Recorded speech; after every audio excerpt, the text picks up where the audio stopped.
You're holding the Bible in your hands and you don't even realize it's also the oldest herbal guide in human history. 25 plants mentioned on its pages helped people deal with pain, weakness, and sickness for thousands of years, long before CVS or Walgreens ever existed. And here's what gets me after 40 years of working with herbs. These very same plants are now being called by modern scientists some of the most powerful natural remedies on this earth. Remember, this is for educational purposes only. Always check with your doctor before trying anything new. In 40 years of working with herbs, I've discovered one thing that never stops surprising me.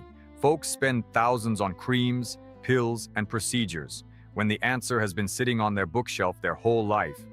The Bible ain't just a holy book. It's the oldest herbal guide humanity ever put together, built up over thousands of years of real lived experience. And the first two plants I want to tell you about are mentioned in it more than almost any others. We're talking about aloe and myrrh. Now you might think, what's new to say about aloe? But I'll tell you what, most people know maybe 10% of the truth about this plant. When I was a boy, my grandfather took me out to an aloe bush growing right there in our backyard and said, "Son, this plant can do something no medicine can do. It speaks to the body in its own language." I didn't understand that then. Took me years before it clicked, when I started studying what's actually inside an aloe leaf. There are over 70 active compounds in there. One of them is asemanan, a substance that literally kicks off the repair process in damaged cells. Now here's the thing. After 50, our skin renews itself twice as slow as it did when we were young. Wounds take longer to heal. Inflammation hangs around longer than it should. And that's exactly where aloe may really support your body in ways you wouldn't expect. But here's something nobody talks about. In the Bible, aloe wasn't mentioned as some beauty product. It was used for healing and for honoring the dead.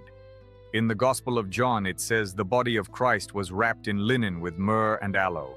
That was the highest sign of reverence and of the power these plants held in the ancient world.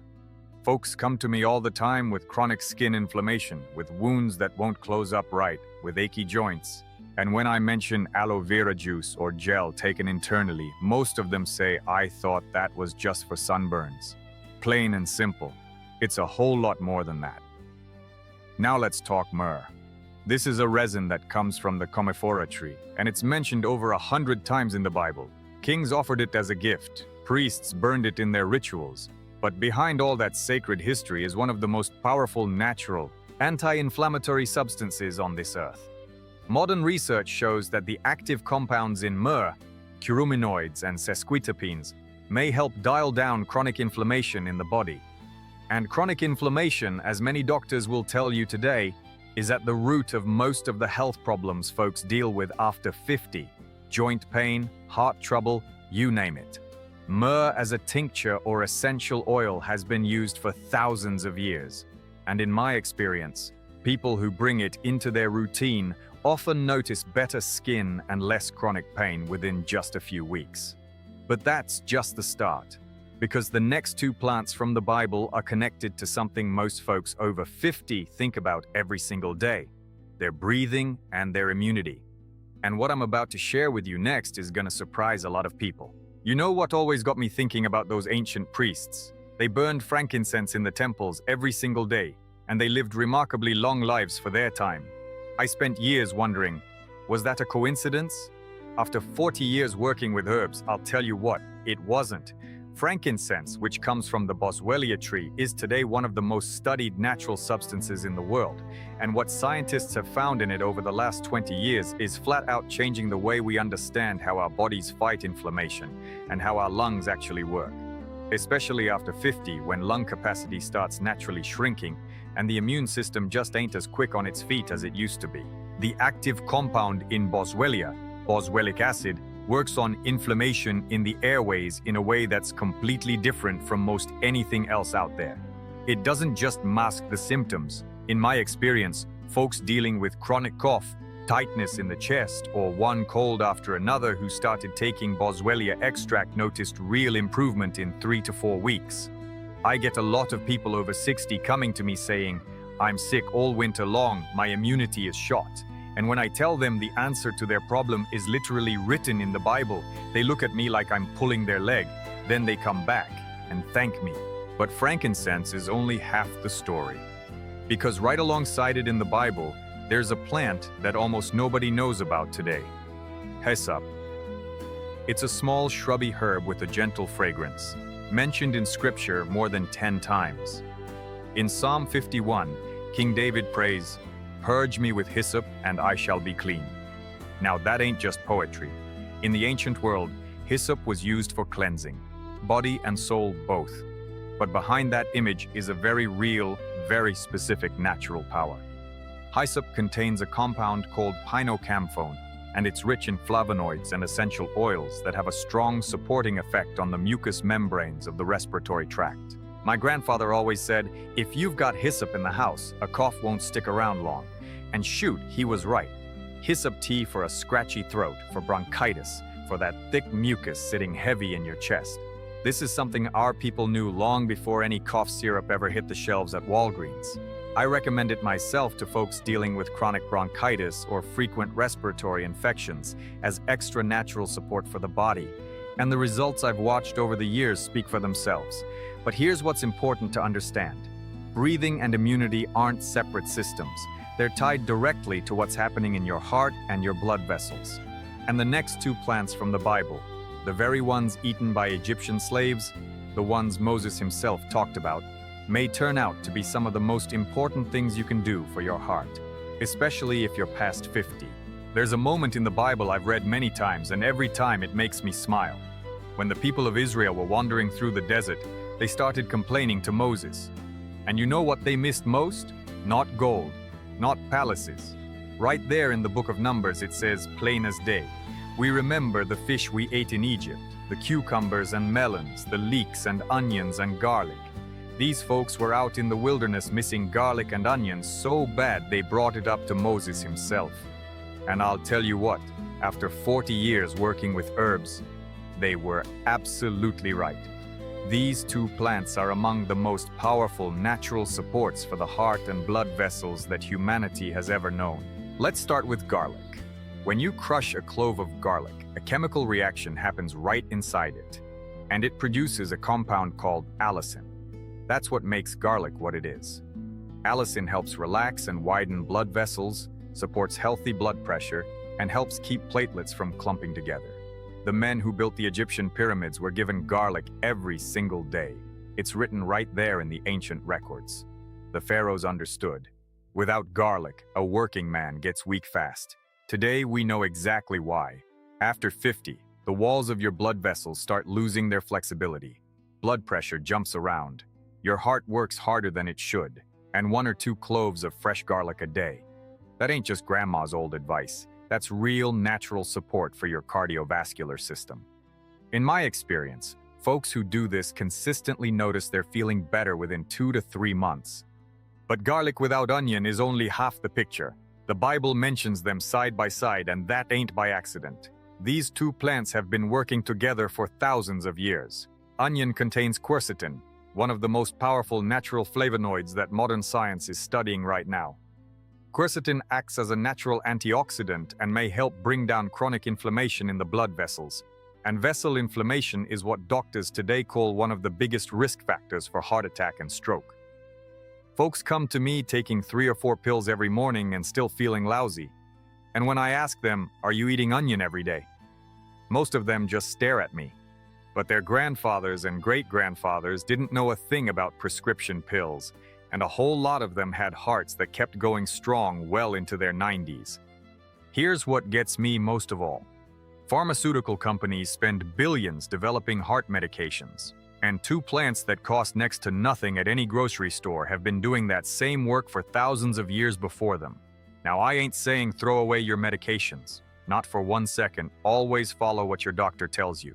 But adding garlic and onion to your daily food as extra natural support for your body is something every single person can do. And that's only the 3rd plant on our list. Because next I'm going to tell you about 2 biblical spices your ancestors put in their food every single day, and what they can do for your belly, your digestion, and the way you feel after 50 is something you might not be expecting. You know what surprises me most about folks who come to me with stomach problems? Almost every single one of them has been through the same thing. Pills for heartburn, pills for bloating, pills for constipation. One pill fixes something and breaks something else. And when I ask them, did you know these very same problems are described in the Bible? And so is what people used to deal with them? They go quiet. There's a remarkable passage in the book of Isaiah. God is talking to a farmer about cumin, saying, "It is beaten out with a staff, but the grain is not crushed." Now that ain't just farming talk. That's pointing to the careful, respectful handling of a plant that carries real healing inside it. And in 40 years of working with herbs, I've become convinced cumin and coriander are two biblical plants that may support your digestion in ways that most anything you'd pick up at the drugstore simply can't match. Let's start with cumin. And I'm talking about the caraway type cumin here. Don't mix it up with the other kind. They're different plants, though both show up in the Bible. This one, with that gentle anise-like smell, contains essential oils, carvone and limonene, that work directly on the smooth muscle of the intestines. In plain language, they help the gut relax and do its job right. After 50, intestinal movement slows down in just about everybody. That's where the heaviness after meals comes from, the bloating, the constipation that a lot of folks just chalk up to getting older. But that ain't normal, folks. That's your gut telling you it needs some support. Cumin seed tea after a meal is something our people did automatically, without even thinking about it. My grandfather always said, "You eat, you drink your cumin tea, and your belly will thank you." Now let's talk coriander. In the Bible, the manna from heaven that God fed his people in the desert is described like this. It was like coriander seed. That comparison wasn't chosen by accident. Coriander was so well known to every person of that time that it became the reference point for describing a miracle. And this plant truly is remarkable in what it can do. Coriander seeds contain compounds that may help stimulate the production of digestive enzymes. And enzymes are exactly what our bodies start running critically short on after 50. That's why so many folks at that age notice that food they've eaten their whole lives suddenly starts causing trouble. Meat sits heavy. Dairy causes bloating. Anything fatty feels like a rock in your stomach. People come to me and say, "I just can't eat what I used to anymore." And I tell them, it ain't the food. It's that your gut needs support. And that support was described in the Bible 3,000 years ago. Half a teaspoon of ground coriander in your food, cumin seed tea after lunch. This ain't folktales, folks. This is centuries of practice that research today is starting to back up. In my experience, people who start doing this regularly notice within about 6 weeks that their belly has calmed down, the bloating is gone, and they've actually got energy after eating instead of feeling wiped out. But digestion is only one piece of what I want to share with you. Because the next two biblical plants are about something almost everybody thinks about after 50. Achy joints and that bone-deep tiredness that sleep just doesn't seem to fix. There are two trees that show up again and again in the Bible as symbols of peace, blessing, and long life. Psalm 92 says, "The righteous shall flourish like a palm tree. He shall grow like a cedar in Lebanon." And the olive tree in Scripture is a symbol of life itself. But behind those beautiful images is something very specific and very real. The olive tree and the date palm are two plants that ancient peoples used not just as food and symbol, but as medicine.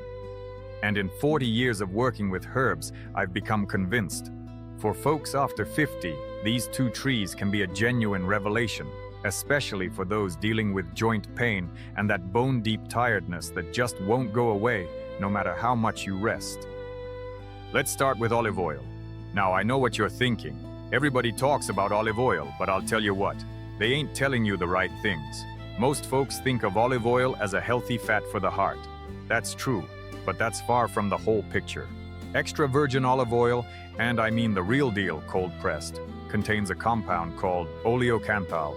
It's a natural anti-inflammatory agent that works on the same biochemical pathways as ibuprofen, only without tearing up your stomach lining. Folks come to me with bad knees, hip joint pain, that morning stiffness in the fingers that makes you feel like you're 90 before you've had your first cup of coffee. And when I tell them, 2 or 3 tablespoons of real extra virgin olive oil every day may genuinely support how you feel. A lot of them are surprised. But that's exactly how Mediterranean people have lived for thousands of years. It ain't a coincidence there are so many folks living past 100 over there. But here's something about the olive tree that almost nobody talks about: the leaves. The Bible says the dove brought Noah an olive branch, a sign of renewal and the healing of the earth. Olive leaf extract contains a compound called oleuropein, a powerful antioxidant that may help support immunity and work against chronic inflammation in the joints. In my experience, folks who start taking olive leaf extract in capsule or tea form notice within about 6 weeks that their joints are less painful and that general fatigue has backed off considerably. Now let's talk about the date palm. In the Bible, dates are the food of kings and warriors. When Jesus rode into Jerusalem, the people greeted him with palm branches, the highest sign of joy and victory. And dates genuinely deserve that kind of respect. They contain a unique combination of natural sugars, glucose, fructose, and sucrose, together with magnesium, potassium, and B vitamins. For a person over 50, that combination matters in a big way. Magnesium is essential for how your muscles and joints work. Potassium supports heart rhythm and healthy blood pressure. And B vitamins are involved in energy production right down at the cellular level. 2 or 3 dates a day instead of a candy bar or a cookie. That ain't just a tasty swap. That's real support for your body that humanity has known about for thousands of years. My grandfather always said, "If you want strength, eat what the kings ate." He meant dates and olive oil, plain and simple. And you know what? He lived to 92 and worked in his garden right up until the end. But we're only halfway through our list, because the next 2 fruits from the Bible are hiding a secret that's especially important for folks worried about blood sugar and heart health. And what I'm about to tell you next is genuinely going to surprise you. When Moses sent scouts into the Promised Land, they came back carrying the fruits of that land. And among them were pomegranate and fig. That wasn't a random choice. In the ancient world, these 2 fruits were considered symbols of health, fertility, and long life. But here's what gets me today. These very same 2 fruits are now being studied by modern science in connection with the 2 most widespread health concerns among folks over 50, high blood sugar and cardiovascular disease.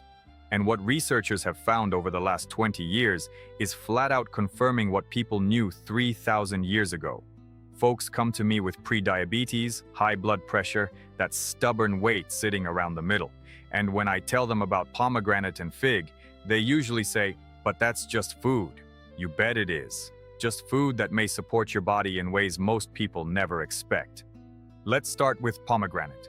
In the Bible, pomegranates decorated the robes of the high priest. Their images were embroidered along the hem of the sacred garment. It was a symbol of wisdom and life, but behind that symbol is some remarkable chemistry.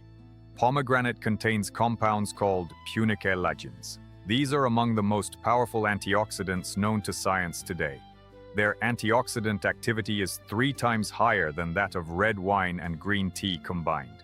But what matters most for us is what they do to blood vessels. Punicalagins may help reduce the oxidation of cholesterol in artery walls. And it's oxidized cholesterol, not cholesterol by itself, that doctors connect to plaque buildup and heart attack risk. In my experience, folks who start drinking half a glass of real pomegranate juice a day notice improvements in their blood pressure readings and overall well-being within 2 to 3 months. But there's another property of pomegranate that gets talked about a whole lot less: its effect on blood sugar. Research suggests that pomegranate extract may help reduce insulin resistance, meaning it may improve how sensitive your cells are to insulin. For folks dealing with prediabetes or a tendency toward high blood sugar, this could be very meaningful natural support for the body. Now, of course, this ain't a replacement for medical treatment. Always talk to your doctor. But as an additional natural support, pomegranate has been doing this work for thousands of years. Now let's talk about fig. In the Bible, the fig tree is a symbol of peace and rest. When King Solomon described the good life, he said, "Every man shall sit under his own vine and under his own fig tree." And this fruit contains something especially important for folks with unstable blood sugar. Figs are rich in soluble fiber, pectin, which slows down how fast sugar is absorbed from the gut into the bloodstream. That means after eating figs, blood sugar rises slowly and smoothly, without the sharp spikes that wear your body down. On top of that, figs contain chlorogenic acid, a compound being studied for its possible effect on reducing fasting blood glucose levels. In 40 years of working with herbs, I've seen so many folks who are scared to eat fruit because of the sugar. And every time I tell them the same thing, nature is a whole lot smarter than we give it credit for. A fruit that fed people for thousands of years in a hot climate cannot be your enemy. 3 or 4 fresh or dried figs a day is real support for digestion, for the heart, and for steady energy throughout the day. But we ain't gotten to the most surprising part yet. Because the next 2 plants from the Bible, bitter herbs that almost nobody talks about, may turn out to be the most important thing for folks dealing with unexplained fatigue, that heavy feeling on the right side, and digestive trouble that just won't quit year after year. There's an image in the Bible that unsettles a lot of folks. The book of Proverbs says, "Her end is bitter as wormwood," and in Revelation, the star called wormwood that poisons the waters. Bitterness, poison, punishment. That's what most people associate with this plant. But here's what I'll tell you after 40 years working with herbs. That very bitterness is wormwood's greatest healing power. And if you've been dealing with unexplained fatigue, that heavy feeling on the right side under your ribs, bloating that just won't quit, paleness and weakness without any clear reason, what I'm about to share with you today may be exactly what you've been searching for. Because behind that biblical bitterness is one of the oldest natural supports for the liver and one of the most effective traditional remedies against parasites that most folks don't even suspect they're dealing with. Let's start with something people don't like to talk about: parasites. Most folks think that's a problem for poor countries, bad sanitation, a distant past. But people come to me from perfectly ordinary families who've been treated for fatigue, anemia, and gut problems for years, and nobody ever finds the cause. And sometimes the cause is simple and uncomfortable: a parasitic load on the body that's been quietly draining a person's strength for years. In the Bible, bitter herbs weren't just a symbol of suffering. On the Passover table of the ancient Hebrews, bitter herbs were a required food, and one of those herbs was wormwood. Not for the beauty of tradition, but because people of that time knew bitter plants cleanse the body. Wormwood contains compounds called sesquiterpene lactones, artabsin and absinthin. These are what give wormwood its characteristic bitterness. And these are what create an environment in the gut that is extremely hostile to parasites and pathogenic microorganisms. On top of that, the bitters in wormwood stimulate the liver to produce bile. And bile is the main tool your body uses to digest fats, and one of the primary mechanisms for clearing waste from the system. In my experience, folks dealing with chronic fatigue, a bitter taste in the mouth in the mornings, and heaviness after fatty meals who start a course of wormwood as a tea or standardized extract notice within 3 to 4 weeks that they're feeling lighter and more energetic. But wormwood is a powerful plant and needs to be used carefully and in cycles. Always check with your doctor first. Now let's talk about rue. This plant is mentioned in the Gospel of Luke. Jesus tells the Pharisees that they tithe mint and rue and every herb of the garden but neglect justice and the love of God. Rue was so common in the gardens of that time that it became an example of the everyday. But behind that everyday familiarity is a remarkably powerful natural tool. Rue contains rutin, a flavonoid that today is being actively studied for its effects on the health of veins and capillaries. Rutin strengthens blood vessel walls, reduces their permeability, and may support folks dealing with varicose veins, a problem that's all too familiar to a whole lot of people past 50. My grandfather always said, "A bitter medicine is a real medicine." He knew that nature doesn't make healing plants bitter by accident, that bitterness is a signal of strength. And shoot, in 40 years of practice, I've become absolutely certain he was right. But we're moving forward. Because the next 2 biblical plants, saffron and cinnamon, are holding a secret that matters especially to folks who notice their memory isn't as sharp as it was. Their mood is up and down, and there's a fog in their head that doesn't lift even after a good night's sleep. And what science is saying about these plants today would have been impossible to imagine just 20 years ago. Do you know what saffron was worth in the ancient world? They traded it for its weight in gold, literally. Saffron is mentioned in the Bible in the Song of Solomon right alongside nard, myrrh, and frankincense as one of the most precious substances on earth. Kings used it to dye their robes. It was used to perfume palace halls. Roman emperors bathed in it. And here's what gets me. Thousands of years before antidepressants and memory medications ever existed, people instinctively reached for this very plant in moments of soul-deep sadness, loss of energy, and mental fog. Today, science is starting to understand why, and what researchers have found in saffron over the last 15 years is flat out turning the picture upside down of how nature can support our brains after 50. The active compounds in saffron, crocin and saffronol, work on the neurotransmitter systems of the brain.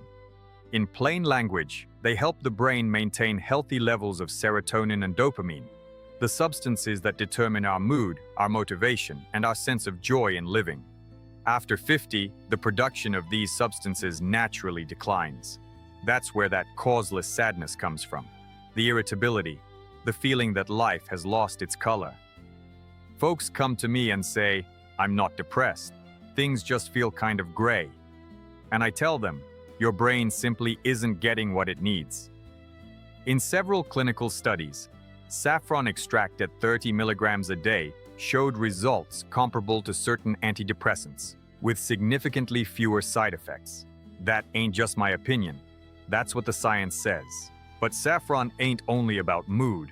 Research shows that crocin may help protect neurons from oxidative stress, one of the main drivers of age-related memory decline. In my experience, folks who start taking saffron extract in capsule form or regularly add a pinch of real saffron to their food notice within 2 to 3 months that they're remembering names better, concentrating more easily, and losing their train of thought a whole lot less.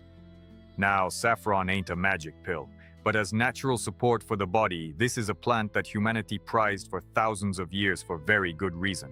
Now let's talk cinnamon. In the Bible, cinnamon is mentioned in the book of Exodus. God gives Moses the exact recipe for the sacred anointing oil, and cinnamon is one of its ingredients. It was such a precious substance that it was included among gifts fit for kings. Today, cinnamon is the most underestimated spice sitting on your kitchen shelf. And here's why that matters. Cinnamon contains a compound called cinnamaldehyde, along with polyphenols that may help improve cell sensitivity to insulin and support stable blood sugar levels. But for the brain, there's another property that matters even more. Research suggests that cinnamon extract may help slow the formation of the abnormal protein structures in the brain that scientists connect to age-related cognitive decline. In plain terms, cinnamon may help your brain age more slowly. In 40 years of working with herbs, I've watched folks spend a lot of money on fancy brain supplements, while there's a little jar of cinnamon sitting right there on their kitchen counter that they use once a year for apple pie. Half a teaspoon of real Ceylon cinnamon a day, in your coffee, your oatmeal, your yogurt, is simple, affordable support for your brain that ancient priests already knew about. But we ain't gotten yet to 3 plants that helped our ancestors deal with what doctors today call the biggest enemies of health after 50: sleeplessness, frayed nerves, and high blood pressure. And just how simple and accessible they are is gonna surprise you.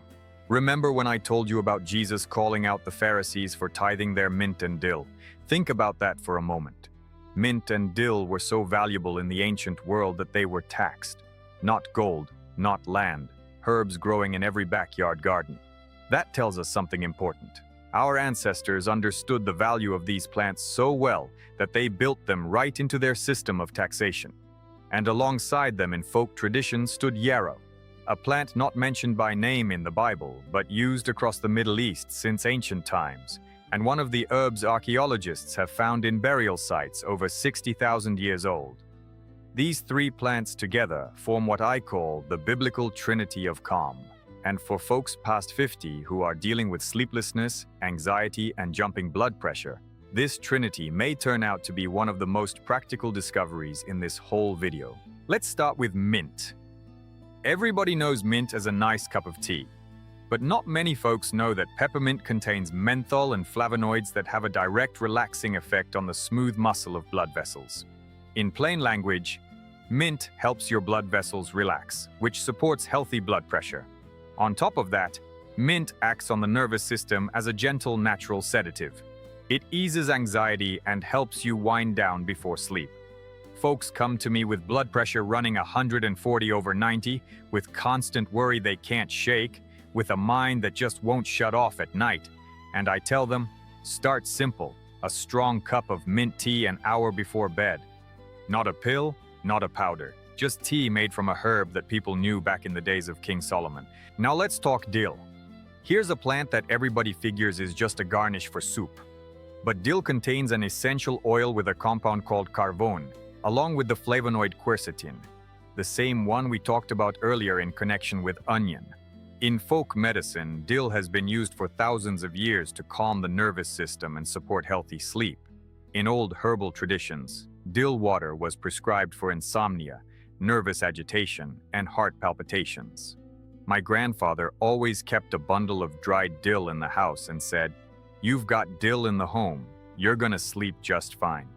In my experience, folks who add dill to their food every day and drink dill tea at night notice within 3 to 4 weeks that falling asleep has gotten easier, and waking up in the middle of the night happens a whole lot less. Now yarrow. This plant carries the Latin name Achillea millefolium, named after the hero Achilles, who according to legend used it to treat the wounds of his warriors. But what interests us today is a different property entirely. Yarrow contains an alkaloid called achillene, along with flavonoids that have a gentle antispasmodic effect on blood vessels and may help normalize blood pressure. On top of that, yarrow has a well-documented calming effect on the nervous system. In 40 years of practice, I've watched folks with chronically high blood pressure and constant tension who started drinking yarrow tea regularly notice real improvement within about 6 weeks. This ain't a replacement for medication, not for 1 second. But as additional natural support for the body, yarrow has been doing this work for thousands of years. You know what connects mint, dill, and yarrow? They all grew right outside the front door. In every garden, in every village. Our ancestors didn't go to the drugstore for nerve pills and sleep aids. They walked out back. And now that I've told you about 22 plants on our list, we've arrived at the finish line. Because the last 3 biblical plants, myrrh, spikenard, and cedar, these ain't just herbs. They're a bridge between ancient wisdom and your life today, and how to bring everything I've shared with you together into one simple daily practice. That's exactly what I'm about to tell you right now. There's a moment in the Gospels I can never read without being moved. A woman walks into the house where Jesus is sitting and breaks open an alabaster jar of precious spikenard. The fragrance fills the entire room. The disciples are indignant. Why this waste? But Jesus stops them. He says, "She has done a beautiful thing." Spikenard is an essential oil from a Himalayan plant called Nardostachys, and in the ancient world it was worth a small fortune. Today, research shows that spikenard contains compounds that have a significant calming effect on the central nervous system and may support folks dealing with anxiety and sleep trouble. 3,000 years ago, people knew this by instinct. Today, science is catching up. Now, let's talk cedar. Solomon's Temple, the greatest structure of the ancient world, was built from Lebanese cedar. Not stone, not marble. Cedar. Because cedar is a tree that doesn't rot, doesn't break down, and holds its strength for centuries. Cedar essential oil contains compounds called cedrol and atlanthone that are being studied today in connection with their effect on the limbic system of the brain. That very part responsible for emotions, memory, and the response to stress. In my experience, a few drops of cedar oil in a diffuser before bed is one of the simplest ways to help your nervous system shift out of anxiety mode and into genuine rest. Our ancestors knew this. They didn't build their sacred spaces from cedar just because it was pretty. And finally, myrrh. We talked about myrrh way back at the beginning of our conversation as a natural anti-inflammatory, but the specific form called Smyrna myrrh is connected in the Bible above all with completion, with peace, and with transition. The wise men brought myrrh to the newborn Jesus. It was used in burial. But behind that image of completion is a deep meaning for you and me today. In folk tradition, myrrh is a plant that helps the body and soul find balance, to complete what needs completing, to release the tension that has been building for years. And here's what I want to say to you as we come to the end. In 40 years of working with herbs, I've come to understand one simple thing. Our ancestors weren't naive people who believed in magic. They were observers. They watched nature for thousands of years and wrote down what worked. The Bible isn't only a book of faith, it's a book of experience. The experience of thousands of generations of people who lived in harmony with nature and knew which plants help the body stay strong and healthy. The 25 plants I've told you about today aren't the whole list of what Scripture holds. This is only the beginning of the journey. And that journey starts small. You don't need to turn your whole life upside down tomorrow. Start with one plant. Add a pinch of cinnamon to your morning coffee. Drink a cup of mint tea before bed. Put 2 cloves of garlic in your lunch. That ain't a revolution. That's simply coming back to what your people always knew. My grandfather lived to 92, never took handfuls of pills, and worked in his garden right up until his last days. When I asked him the secret to his health, he'd laugh and say, "What secret? I just eat what grows and listen to my body. That's all there is to it." I'll tell you what, your body is wiser than any textbook ever written. It remembers everything nature taught it over millions of years. Help it remember and start today.